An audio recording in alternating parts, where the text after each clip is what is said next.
எங்கிட்ட எப்படி பேசணும், எல்டர் பர்சன்ஸ்ட்ட எப்படி பேசணும், ஃபார்மலா எப்படி பேசணும், இன்ஃபார்மலா எப்படி பேசணும் அப்படிங்கிற திங்ஸ் எல்லாத்தையுமே நம்ம அடுத்தது. ஓகே, ஸோ இந்த கிளாஸ் வந்து என்ன அப்படின்னு பார்த்தீங்கன்னா, ஜென்ரலாக கிளாஸ் நீங்கள் அட்டென்ட் பண்ண ஆரம்பிக்கும் போது என்னெல்லாம் சொல்லி உள்ள வரலாம் சொல்லுங்க. இன்னைக்கு பார்த்ததை வச்சு. சுப்ரபாத், நமஸ்தே. நமஸ்கார். நமஸ்கார். ஸ்வாகத்திலே சொல்லலாமா? வணக்கம் தான், வெல்கம் அப்படின்ற மாதிரி விஷயம் தான். ஓகே, ஸோ கிளாஸ் முடிக்கும் போது என்ன சொல்லலாம், என்னெல்லாம் சொல்லலாம்? தன்யவாத். ஓகே, உங்களோட ஏன்னா இது மார்னிங் கிளாஸ் தான், ஸோ அதனால உங்களோட நாள் நல்லா இருக்கட்டும், ஹேவ் அ குட் டே அப்படின்னு சொல்லலாமா? எஸ்.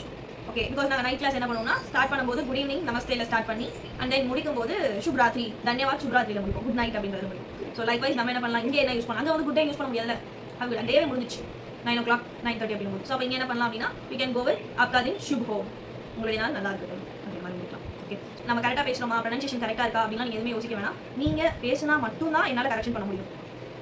ஓகே, அதுக்கு வேறு வழியே இல்லை. நீங்கள் எழுதி காட்டினீங்கன்னா எனக்கு கரெக்ஷன் பண்ண முடியாது உங்களோட ஸ்பீக்கிங். ஸோ நீங்கள் என்கிட்ட பேசினா, நீங்கள் குரூப்பில் பேசினா மட்டும்தான், பேட்சில் கிளாஸில் ஆன்சர் பண்ணால் மட்டும்தான் உங்களோட ப்ரொனன்சியேஷனை என்னால் வந்து கரெக்ட் பண்ண முடியும். கரெக்ட் பண்ணுறதுக்கான சான்ஸ் எனக்கு கிடைக்கும் அப்படி தான் நான் சொல்லணும். ஓகே, உங்களோட மிஸ்டேக்ஸை நான் கரெக்ட் பண்ணுறதுக்கான ஆப்பர்ச்சுனிட்டி நீங்கள் தான் எனக்கு கொடுக்கணும். சரிங்களா? ஸோ அந்த பார்த்துக்கோங்க.